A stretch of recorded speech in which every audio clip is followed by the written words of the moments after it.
Howdy, my name is Rachel, and today I'm going to be talking about fighting human trafficking. To start, I'd like to share a story that is provided by United Against Human Trafficking. Sitting in her principal's office, Zoe's knee bounced rapidly as she uttered the scariest words to ever escape her mouth. I need help. Zoe was being trafficked, and she knew 3 other girls who were too. Due to a complicated family life, Zoe always wore the same dirty clothes and never seemed to wear deodorant. She ran away from home a few times and frequently skipped school. At just 12 years old, Zoe caught a boy's interest. He showered her with new clothes, shoes, and credit cards. Soon, she became his girlfriend. Zoe longed to leave her troubled home and fully commit to her generous boyfriend. In the veil of darkness, she crept out her front door to her boyfriend's car, leaving home for good. Then, everything changed. The boy sold Zoe for sex at a hotel on the southwest side of Houston. Night after night, men raped her while her boyfriend profited.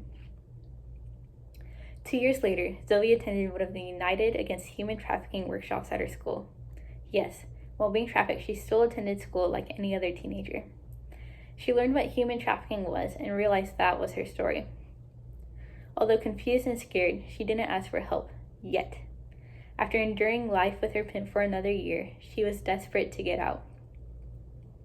Remembering the workshop, she knew exactly where she could find help. She confided in her principal and asked to speak to the organization.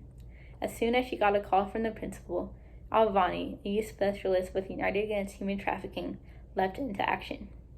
She rushed to the school to meet with Zoe and patiently listened to her heart-wrenching story.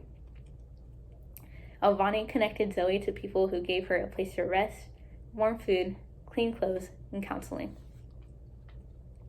There are too many people all around the world and in our community that have a similar story to Zoe's. Most people don't realize that slavery happens all around them in their own communities. Human trafficking is modern-day slavery that affects way too many people here in Texas. The Department of Homeland Security states that human trafficking involves the use of force, fraud, or coercion to obtain some type of labor or commercial sex act.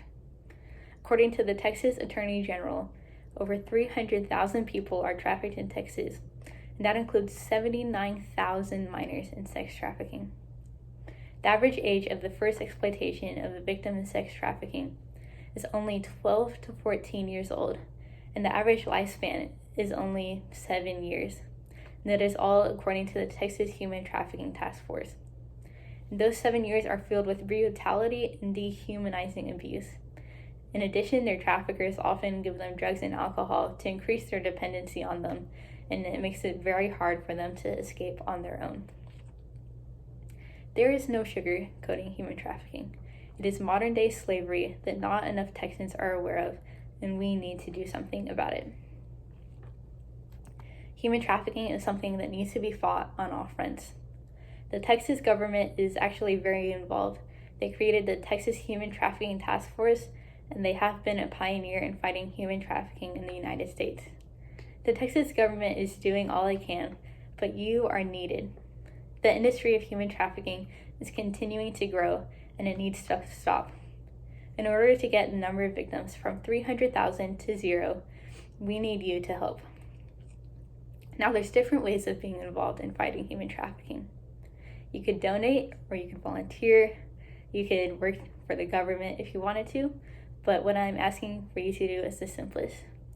What you need to do to fight human trafficking is to simply spread awareness by sharing about it with your friends and your family. The End It movement is one of the largest awareness organizations concerning human trafficking in the world. They state, you can't take a stand against something you don't know exists.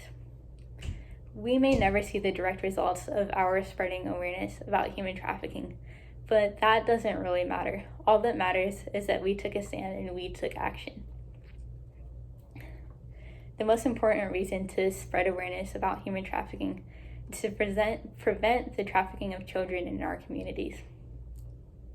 Because of the rise of the internet, many children are vulnerable to being lured in through human trafficking through people posing to be their boyfriends or their girlfriends on the internet.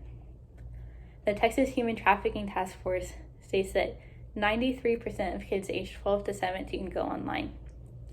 26% have been bullied through the internet, and 15% have received sexually suggestive texts. Uncomfortable conversations with your friends and family could save a child's life. Now, we don't really know the effect that our conversations will have, but I'll tell you about my experience. I first learned about human trafficking when I was in 7th grade, when an organization came to our school to talk about it. What they said struck me to the core, and I couldn't stop thinking about it from that day. Because of them, I started volunteering for organizations, and they are the reason why I chose to give my speech on this topic. Bringing awareness must be done by every single one of us. Now, of course, to bring awareness to human trafficking, we must first be educated about it. The National Human Trafficking Hotline has done a great job of that. They created the action, means, purpose model in order to further explain human trafficking and break it down. So action means recruiting, harboring, transporting, providing, or obtaining of an individual, or patronizing, soliciting, and advertising an individual through the means of force, fraud, or coercion for a specific purpose, either of compelled labor or services or commercial sex acts. Now, it's very important to note that force, fraud, or coercion are not necessary for the sex trafficking of someone under 18. If a minor is involved in commercial sex, they are automatically a victim of trafficking. In addition, they have a 24/7 hotline and a number that you can text, and if you would like those, I have included them in my presentation. Another website that I found that does a great job of providing more information on human trafficking is ransomlife.org. They are an anti-human trafficking organization that is based in San Antonio, Texas. They have fact sheets that include the warning signs and indicators of human trafficking, in addition to all the statistics that you could ever want on it. They also provide recommended reading and research if you really wanted to learn more about it and really dig deep in it. And they also host free virtual trainings every week in June. Now, telling your friends and family about human trafficking doesn't have to be super formal. You don't have to know the ins and outs to do it. It could be a simple, casual conversation with your family at the dinner table.